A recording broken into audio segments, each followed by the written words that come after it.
ഏവർക്കും സിനി ലോഞ്ചിന്റെ മറ്റൊരു വീഡിയോയിലേക്ക് സ്വാഗതം. അപ്പോൾ ഹോട്ട്സ്റ്റാറിലൂടെ മറ്റൊരു മലയാള സീരീസും കൂടെ റിലീസ് ആയിട്ടുണ്ട്, ലവ് അണ്ടർ കൺസ്ട്രക്ഷൻ. അപ്പോൾ ഇത് നമ്മൾ പറയാൻ പോകുന്നതും ആ ഒരു സീരീസിനെ കുറിച്ചാണ്. ഹോട്ട്സ്റ്റാറിലൂടെ വരുന്ന മിക്ക സീരീസുകളും ഒരുപക്ഷെ നമ്മളിൽ ഭൂരിഭാഗം പേർക്കും ഇഷ്ടമായിട്ടുള്ള സീരീസുകളാണ്.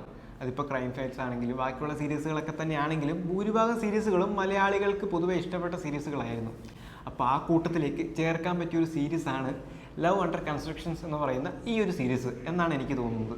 കാരണം ഇപ്പോൾ എന്താ പറയുക, നമ്മളിപ്പോൾ ഒരു മൂഡില്ലാത്ത അവസ്ഥയിലാണ്, അല്ലെങ്കിൽ നമ്മൾക്കിപ്പോൾ കുറച്ച് സമയമുണ്ട് സിനിമ കാണാനായിട്ട്, അല്ലെങ്കിൽ ഒരു സിനിമയൊക്കെ കാണണം, ഒന്ന് ഫ്രീ ആയിട്ടിരിക്കുന്ന സമയമാണ്. അപ്പോൾ അത്ര സിറ്റുവേഷൻസിലെല്ലാം ഒന്ന് മൈൻഡ് കൂളാക്കി കാണാൻ പറ്റിയ ഒരു നല്ലൊരു മനോഹര സീരീസ് തന്നെയാണ് ലവ് അണ്ടർ കൺസ്ട്രക്ഷൻ എന്ന് പറയുന്ന ഈ ഒരു സീരീസ്. അതിലിപ്പോൾ അവിടെ ഇവിടെയൊക്കെ ആയിട്ട് കോമഡി ഉണ്ട്, അതുപോലെ തന്നെ അവിടെ ഇവിടെയൊക്കെ ആയിട്ട് ഇമോഷൻസ് ഉണ്ട്, അതുപോലെ തന്നെ അവിടെ ഇവിടെയൊക്കെ ആയിട്ട് നമ്മുടെ ലൈഫിൽ സംഭവിക്കുന്ന കാര്യങ്ങളൊക്കെ പറഞ്ഞു പോകുന്നുണ്ട്. അതുപോലെ തന്നെ കുറച്ച് പ്രണയമുണ്ട്, കുറച്ചധികം പ്രണയമുണ്ട്. അപ്പോൾ അവരുടെ ജീവിതത്തിൽ സംഭവിക്കുന്ന കാര്യങ്ങളുണ്ട്. അങ്ങനെ ഒത്തിരിയേറെ കാര്യങ്ങളൊക്കെ ചേർത്തിണക്കി എല്ലാ ചേരുവകളും ചേർത്തൊരുക്കിയ ഒരു നല്ല സീരീസ് തന്നെയാണ് ലവ് അണ്ടർ കൺസ്ട്രക്ഷൻസ് എന്ന് പറയുന്ന ഈ ഒരു സീരീസ്. ഒരുപക്ഷെ കുറേ ആളുകൾക്ക് റിലേറ്റ് ചെയ്യാൻ പറ്റുന്ന ഒത്തിരിയേറെ കാര്യങ്ങൾ ഈ ഒരു സീരീസിലുണ്ട്. എന്താ പറയുക, ഇതിപ്പോൾ കൂടുതലായിട്ടും പ്രവാസികൾക്ക് റിലേറ്റ് ചെയ്യാൻ പറ്റുന്ന ഒത്തിരിയേറെ കാര്യങ്ങൾ ഒരുപക്ഷെ ഈ സീരീസിലുണ്ട്. സീരീസിൻ്റെ ട്രെയിലറൊക്കെ കണ്ടവർക്ക് മനസ്സിലാവും ഏകദേശം കഥ എന്താണ് എന്നുള്ളതൊക്കെ. അപ്പോൾ നിങ്ങൾ കണ്ടതൊക്കെ തന്നെയാണ്. അതിൽ അവിടെ ഇവിടെയൊക്കെ ആയിട്ട് കുറച്ച് ചെറിയ ടിസ്റ്റും ബാക്കി കാര്യങ്ങളൊക്കെ ഉൾക്കൊള്ളിച്ചിട്ടുണ്ട്. പിന്നെ സീരീസിൽ എടുത്തു പറയേണ്ടത് അഭിനേതാക്കളുടെ പ്രകടനം തന്നെയാണ്. പക്ഷേ നായകനേക്കാളും എനിക്ക് കുറച്ചും കൂടെ കൂടുതലായിട്ട് ഇഷ്ടമായത് അജു വർഗീസിൻ്റെ കഥാപാത്രമായിരുന്നു. മനോഹരമായിട്ട് തന്നെ അദ്ദേഹം അത് നമുക്ക് മുമ്പിൽ എത്തിച്ചിട്ടുണ്ട് എന്ന് തന്നെ പറയാം. അജു വർഗീസിനെ സംബന്ധിച്ചിടത്തോളം ഏത് ക്യാരക്ടറും അനായാസം ചെയ്യുന്ന ഒരാൾ കൂടിയാണ്. എങ്കിലും ഈ ഒരു കഥാപാത്രത്തിലേക്ക് വരുമ്പോഴും അതിൻ്റെ ആ ഒരു ഫീൽ ഒട്ടും നഷ്ടപ്പെടാതെ തന്നെ നമ്മളിലേക്ക് എത്തിക്കാൻ അദ്ദേഹത്തിന് സാധിക്കുന്നുണ്ട്.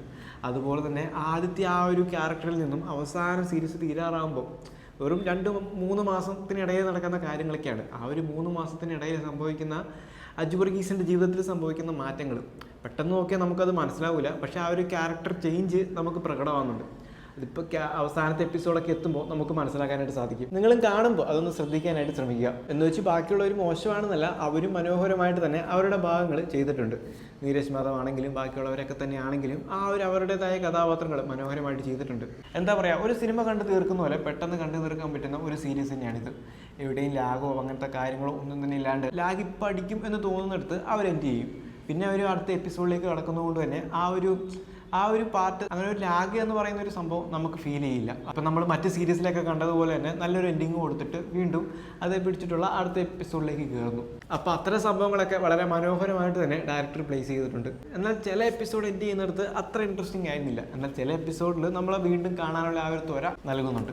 ആദ്യ എപ്പിസോഡ് തന്നെ നമുക്ക് ആ ഒരു സിനിമാറ്റിക് ഫീൽ നൽകുന്നുണ്ട്. ഒരു പാട്ടും ബാക്കി കാര്യങ്ങളൊക്കെ ഇട്ടുകൊണ്ട് തന്നെ നമ്മൾ ആ ഒരു ഇതിലേക്ക് തന്നെ ഇന്നാവുന്നുണ്ട്. പിന്നീട് ഓരോ ക്യാരക്ടർ ഡെവലപ്മെൻറ്റും ബാക്കി കാര്യങ്ങളൊക്കെ വന്ന് നമ്മളും ആ ഒരു സീരീസിനുള്ളിലേക്ക് എത്തും. ഇതൊരു റിവ്യൂ എന്നതിനപ്പുറം ഒരു സജഷനായിട്ടും കൂടെ നിങ്ങൾക്ക് എടുക്കാം. കാരണം നേരത്തെ പറഞ്ഞതുപോലെ തന്നെ അവിടെ ഇവിടേക്കായിട്ട് തമാശയും അവിടെ ഇവിടേക്കായിട്ട് ഇമോഷൻസും അങ്ങനെ എല്ലാം കൂടെ ഒത്തുടങ്ങിയ ഒരു നല്ല സീരീസ് തന്നെയാണ്. ഫ്രീ ആയിട്ടിരിക്കുന്ന സമയത്തോ അല്ലെങ്കിൽ ഒരു സിനിമ കാണണമെന്ന് പറയുന്ന സമയത്തോ ഈ സീരീസ് കണ്ടു നോക്കാവുന്നതാണ്. സീരീസ് അല്ലേ എന്ന് വെച്ച് മാറ്റി നിർത്തേണ്ട ആവശ്യമില്ല. ഒരു സിനിമ കാണുന്ന അതേ ടൈമിൽ തന്നെ നമുക്ക് ഈ ഒരു സീരീസും കണ്ടു തീർക്കാനായിട്ട് സാധിക്കും. നേരത്തെ പറഞ്ഞതുപോലെ തന്നെ നമ്മുടെ ലൈഫിൽ റിലേറ്റ് ചെയ്യാൻ പറ്റുന്ന ഒത്തിരിയേറെ കാര്യങ്ങളും ഈ സീരീസിൽ ഉൾക്കൊള്ളിച്ചിട്ടുണ്ട്. അതിപ്പോൾ എന്താ പറയുക, കൂടുതലും പ്രവാസികൾക്ക് റിലേറ്റ് ചെയ്യാൻ പറ്റുന്ന കാര്യങ്ങൾ സീരീസിൻ്റെ ട്രെയിലറിലും ടീസറിലെല്ലാം തന്നെ ഉള്ളതുപോലെ തന്നെ ആ ഒരു വീടുപണിയും അതിനെ ചുറ്റിപ്പറ്റിയുള്ള കാര്യങ്ങളൊക്കെ തന്നെയാണ് സീരീസിലുള്ളതും. എന്നാൽ അതൊക്കെ നമ്മുടെ മുമ്പിൽ എങ്ങനെ അവതരിപ്പിക്കുന്നു എന്നുള്ളതാണ് കൂടുതൽ ആകാംക്ഷ നിറയ്ക്കുന്നത്. അപ്പോൾ ഈ ഒരു സീരീസ് നിങ്ങൾ കണ്ടവരാണെങ്കിൽ നിങ്ങളുടെ അഭിപ്രായം കൂടെ പങ്കുവയ്ക്കുക. എന്നാൽ ഈ ഒരു സീരീസ് കണ്ടിട്ടില്ലെങ്കിൽ ഒന്ന് കണ്ടു നോക്കാനായിട്ട് ശ്രമിക്കുക. കാരണം ഇത് നിങ്ങളെ നിരാശപ്പെടുത്താൻ വഴിയില്ല. അപ്പോൾ മറ്റൊരു ചിത്രത്തിൻ്റെ വിശേഷവുമായി മറ്റൊരു വീഡിയോയിൽ വീണ്ടും കാണാം.